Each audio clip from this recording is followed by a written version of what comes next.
নমস্কার বন্ধুরা, সুমি একাডেমি থেকে আমি কাকলি বলছি। হেমেন্দ্র কুমার রায়ের যক্ষের ধন গল্পের বইটি থেকে পরপর গল্পগুলি তোমাদের সঙ্গে শেয়ার করছি। আজকের গল্পটির নাম পিশাচ রহস্য।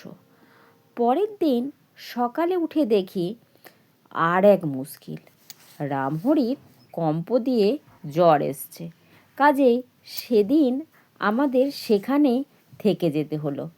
জ্বর গায়ে রামহরি তো আর পথ চলতে পারে না। ক্রমাগত পথ চলে চলে আমাদেরও শরীর বেশ কাহিল হয়ে পড়েছিল। কাজেই এই হঠাৎ পাওয়া ছুটিটা নেহাত মন্দ লাগলো না। সেদিনও বিমল দুটো পাখি মেরে আনলে। নিজের হাতেই আমরা রান্নার কাজটা সেরে নিলাম। সন্ধ্যা হওয়ার সঙ্গে সঙ্গে কালকে রাতের সেই ভূতের ব্যাপারটার কথা আবার আমার মনে পড়ে গেল। বিমলের কাছে সে কথা তুলতে না তুলতেই সে হেসেই সব উড়িয়ে দিলে। আমি কিন্তু অত সহজে মনটাকে হালকা করে ফেলতে পারলুম না। আমি যে স্বচক্ষে দেখেছি ভাবলে এখনো গায়ে কাঁটা দিয়ে ওঠে। বাপরে বাপ!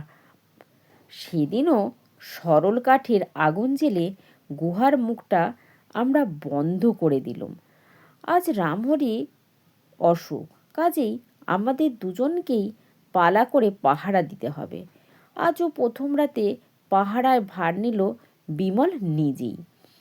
যখন আমার পালা এলো তখন গভীর রাত্রি। আজও চাঁদ ডুবে গেছে, আর অন্ধকারের বুকের ভেতর থেকে নানা অস্ফুট ধ্বনির সঙ্গে শোনা যাচ্ছে সেই গাছের পাতার মড়মড়ানি, ঝর্নার ঝরঝরানি, আর বকের ছানাদের কাতরানি। গুহার মুখের খানিকটা আগুন কমে আসছে দেখে আমি কতগুলো চেলা কাঠ তার ভিতরে ফেলে দিলাম।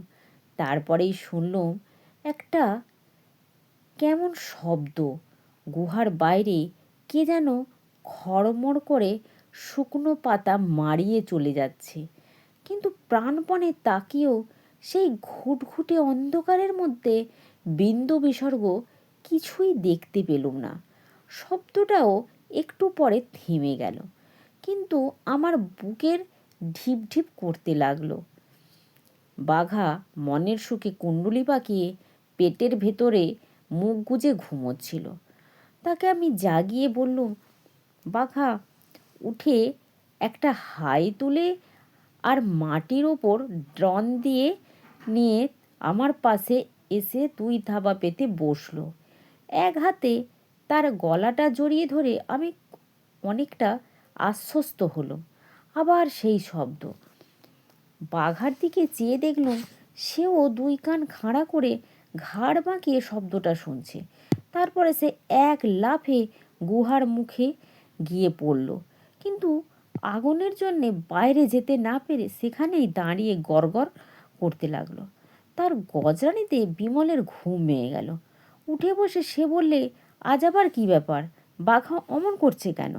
আমি বললুম, বাইরে কিসের একটা শব্দ হচ্ছে, কে যেন চলে বেড়াচ্ছে। সে কী কথা? বলেই বিমল এগিয়ে এসে আমার হাত থেকে বন্দুকটা নিয়ে বাগিয়ে ধরলে। শব্দটা তখনই থেমে গেছে, কিন্তু ও কি ও? আবার সেই দুটো জ্বলন্ত চোখ অন্ধকারের ভিতর থেকে কটমট করে আমাদের পানে তাকিয়ে আছে। বাঘা ঘেউ ঘেউ করে চেঁচিয়ে উঠল। আমিও পড়ে উঠলুম, দেখো বিমল, দেখো। কিন্তু আমি বলবার আগেই বিমল দেখেছিল। সে মুখে কিছু বললে না, চোখ দুটোর দিকে বন্দুকটা ফিরিয়ে এমনভাবে টিপ করতে লাগলো চোখ দুটো আস্তে আস্তে এগিয়ে আসছিল। হঠাৎ বিমল বন্দুকের ঘোড়া টিপে দিলে সঙ্গে সঙ্গে ধ্রুম করে শব্দ আর একটা ভীষণ গর্জন। তারপরেই সব চুপ, চোখ দুটো আর নেই। বিমল আমার দিকে ফিরে বললে, এই চোখ দুটোই কাল তুমি দেখেছিলে? হ্যাঁ, এইবার তোমার বিশ্বাস হলো তো? তা হয়েছে বটে, কিন্তু পিশাচের নয়, বাঘের চোখ। বাঘ? হ্যাঁ, বোধ হয় এতক্ষণে সে লীলা খেলা সাঙ্গ করেছে। তবু বলা তো যায় না, আজ রাত্রে আর বাইরে গিয়ে কাজ নেই। কি জানি, একেবারে যদি মরে না থাকে। আহত বাঘ ভয়ানক জীব। পরদিন সকালে উঠে দেখলুম বিমল যা বলেছে তাই। গুহার মুখ থেকে খানিক তফাতে পাহাড়ের ওপরে একটা মরা বাঘ পড়ে রয়েছে। আমরা মেপে দেখলুম পাক্কা 6 হাত লম্বা। বিমলের টিপ আশ্চর্য।